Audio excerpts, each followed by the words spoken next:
మన కండరాలు బాగుండాలన్నా కంటి చూపు మెరుగుపరచాలన్నా ఎన్నో విటమిన్ ఖనిజ లవణాలు పోషకాలు ఉన్న మెంతెం కూర ఉదురుపప్పు కూర చాలా అద్భుతంగా రుచి అయితే ఉంటుందండి. మరైతే నేను ఇందులోకి ఏమేమి వేసాను ఎలా చేశాను అనేది మీరు వీడియోని ఎక్కడ స్కిప్ చేయకుండా చివరి వరకు అయితే చూడండి. హలో అండి, వెల్కమ్ టు మా ఇంటి రుచులు మన కిచెన్. ఇవాళ మనం ఎన్నో పోషకాలు విటమిన్ ఖనిజ లవణాలు కలిగి ఉన్న మెంతెం కూరతో మనం ఇవాళ ఒక కూరగా చేయబోతున్నామండి. ఇప్పుడు నేను ఇక్కడ ఒక పెద్ద సైజు కట్టను అయితే తీసుకొని క్లీన్ చేసి పెట్టుకున్నాను. ఇప్పుడు బాగా 2 సార్లు ఉప్పేసి కడిగి మనం మెంతెం కూరని సన్నగా కట్ చేసుకొని పెట్టుకోవాలి. ఆ తర్వాత ఇప్పుడు నేను అక్కడ 1 గ్లాస్ అంటే 1 కప్ వరకు అయితే కందిపప్పు తీసుకున్నాను. ఇప్పుడు కందిపప్పును మనం ఇంట్లోకి వేసుకొని బాగా ఒక 2 సార్లు కడిగి పెట్టుకోవాలి.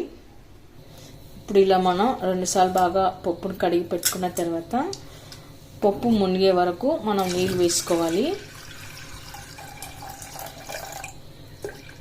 ఇలా కొద్దిగా నీరు వేసుకొని ఇప్పుడు స్టవ్ మీద పెట్టుకొని పప్పుని మనం ఉడికించుకుందాము.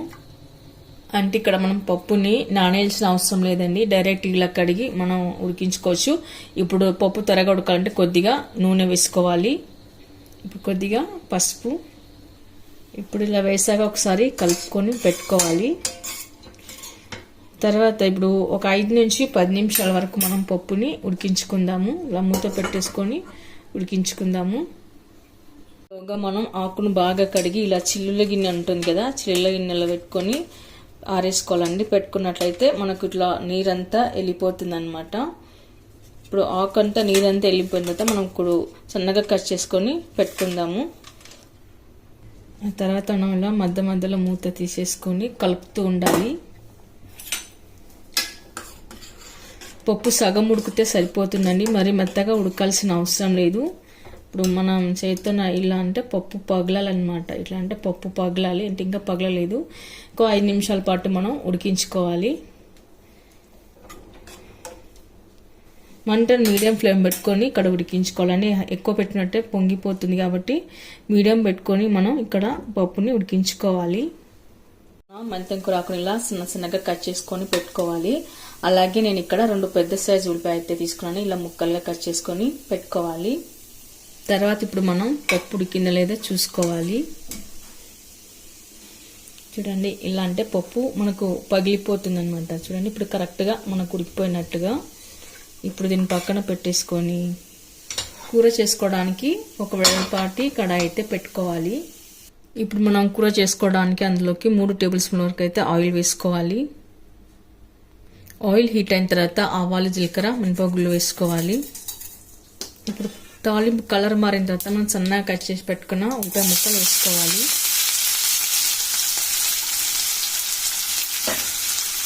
ఇప్పుడు ఆనియన్ని పచ్చివాసన పోయే వరకు మనం కలుపుకొని పెట్టుకోవాలంటే ఇక్కడ ఉల్లిపాయ ముక్కలు మనకు కొద్దిగా కలర్ మారాలి. కలర్ మారే వరకు మనం కలుపుకొని పెట్టుకుందాము. తర్వాత ఇందులో కొద్దిగా కరివేపాకు, పచ్చిమిరపకాయలు 2 వేసాక ఒకసారి కలుపుకొని పెట్టుకుందాము. తర్వాత ఇప్పుడు ఇలా కచ్చపచ్చగా దంచి పెట్టుకున్న 3 వెల్లుల్లి రెబ్బలు వేసుకోవాలి. ఇప్పుడు కొద్దిగా పసుపు, అలాగే ఉప్పు కొద్దిగా. ఇప్పుడు ఒకసారి కలుపుకొని పెట్టుకోవాలి. మనకి ఇక్కడ పసుపు ఉప్పు వేయడం వలన ఉల్లిపాయ ముక్కల్లో కొద్దిగా కలర్ అయితే మారుతాయి, అన్ని త్వరగా కలర్ మారుతాయి. అలాగే ఉల్లిపాయలో మనకు స్వీట్ వస్తుంది కదా, ఆ స్వీట్నెస్ అనేది తగ్గిపోతుంది.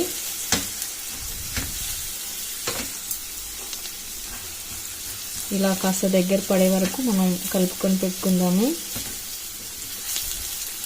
లేదంటే అలాగే పచ్చి పచ్చిగా ఉన్నట్లయితే మనకు కూర తీయగా వస్తుందండి. అందుకనే మనం ఇలా కొద్దిగా పసుపు ఉప్పు వేయడం వలన కూడా త్వరగా మనకు వేగిపోతాయి అన్నమాట ఉల్లిపాయలు, స్వీట్ అనేది తగ్గుతుంది. ఇప్పుడు ఉల్లిపాయ ముక్కలు వేగిపోయాక మనం కట్ చేసి పెట్టుకున్న మెంతెం కూర ఆకుని వేసుకోవాలి. ఇప్పుడు మెంతెం కూరలోని పచ్చి వాసన పోయే వరకు మనం కలుపుకొని పెట్టుకోవాలి.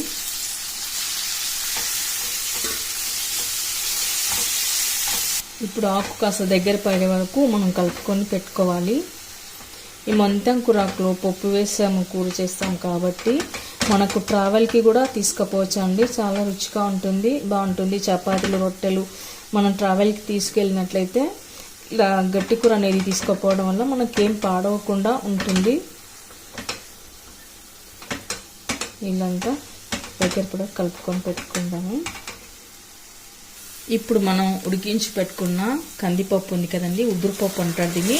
ఈ ఉదురుపప్పు వేసుకొని మనం కలుపుకొని పెట్టుకోవాలి. ఇలా మొత్తం నీళ్ళతో సహా వేసేసుకోండి. ఇప్పుడు పప్పులో ఉన్న వాటర్ అంతా ఉడికిపోయి ఇంకిపోయి మనకు దగ్గర పడాలన్నమాట పప్పు అనేది. అప్పుడే మనకు మంచి రుచి అయితే వస్తుంది. ఇప్పుడు ఇలా అంతా కలిపేసుకున్న పెట్టుకోవాలి. పప్పు అంతా బాగా ఉడికిపోవాలన్నమాట.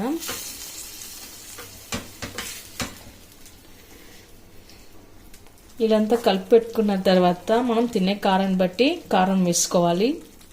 ఇప్పుడు ఉప్పు వేసుకోవాలి. మనం తినే టేస్ట్ని బట్టి రుచిని బట్టి ఉప్పు వేసుకోవాలి. అలాగే ఇప్పుడు కొద్దిగా ధనియా పౌడర్, ఇవన్నీ వేసాక ఒకసారి బాగా కలుపుకొని పెట్టుకోవాలి.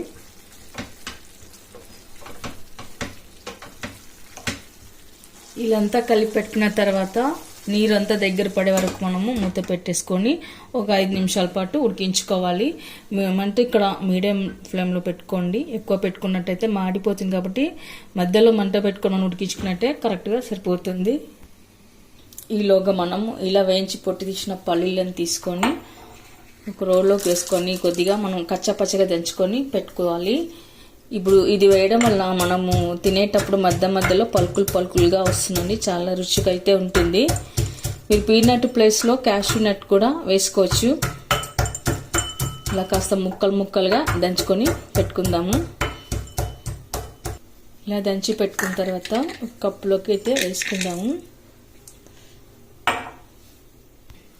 ఆ తర్వాత ఇప్పుడు మనం పప్పు దగ్గర పడిందో లేదో చూసుకోవాలి. చూడండి, వాటర్ అంతా నీరంతా ఇంకిపోయి పప్పు అయితే ఇక్కడ దగ్గర పడింది. ఇది ఉదురుపప్పు అనేది మా చిన్నప్పుడు మా అత్త వాళ్ళు ఎక్కువగా చేసుకొని వచ్చేవాళ్ళండి. దూర ప్రాంతాల నుంచి వాళ్ళు వచ్చేవాళ్ళు కాబట్టి వాళ్ళు ఇలా వచ్చేటప్పుడు మన ట్రావెల్ వాళ్ళకి ఆకలి వేసినప్పుడు ఇలా రొట్టెలు కానీ చపాతీలు కానీ వాళ్ళు చేసుకొని వెనకాల తెచ్చుకునేవాళ్ళు. ఆకలి వేసినప్పుడు వాళ్ళు ఇలా ఉదురుపప్పు మెంతం కూరకేసి ఉదురుపప్పు చేసుకొని తెచ్చుకునేవాళ్ళు. ఆ తర్వాత ఇప్పుడు మనం ఇందులోకి ఇట్లా దంచి పెట్టుకున్న కచ్చపచ్చ దంచి పెట్టుకున్న పల్లీలను వేసుకుందాము.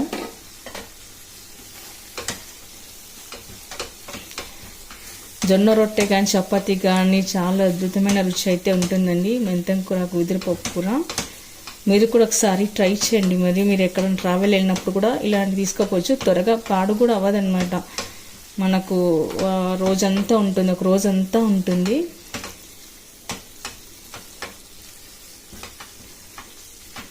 ఇప్పుడు నేను ఇక్కడైతే స్టవ్ ఆఫ్ చేశానండి. చూడండి, మొత్తం పప్పు అయితే దగ్గర పడిన ఏమాత్రం వాటర్ అనేది లేదు. చాలా చక్కగా కూడా మనకి ఇక్కడ ఉడికిపోయింది.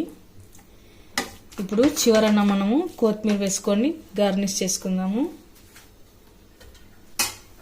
ఇది చాలా బలమైనదండి, ఆరోగ్యానికి చాలా మంచిది ఉదురుపప్పు మెంతం కూరకు. ఇప్పుడు మనం సర్వింగ్ బౌల్లోకి తీసుకుందాము.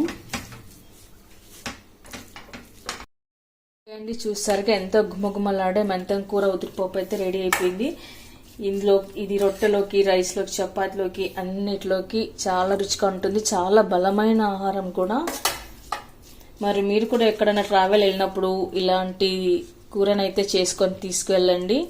చాలా అద్భుతమైన రుచి అయితే ఉంటుంది. మరి మీరు కూడా ఒకసారి ట్రై చేయండి. మీకు ఎలా కుదిరిందో కామెంట్స్లో పెట్టండి, లైక్ చేయండి, షేర్ చేయండి. మరిన్ని మంచి మంచి వీడియోల కోసం మన ఛానల్ని తప్పకుండా సబ్స్క్రైబ్ చేయండి. Thank you for watching.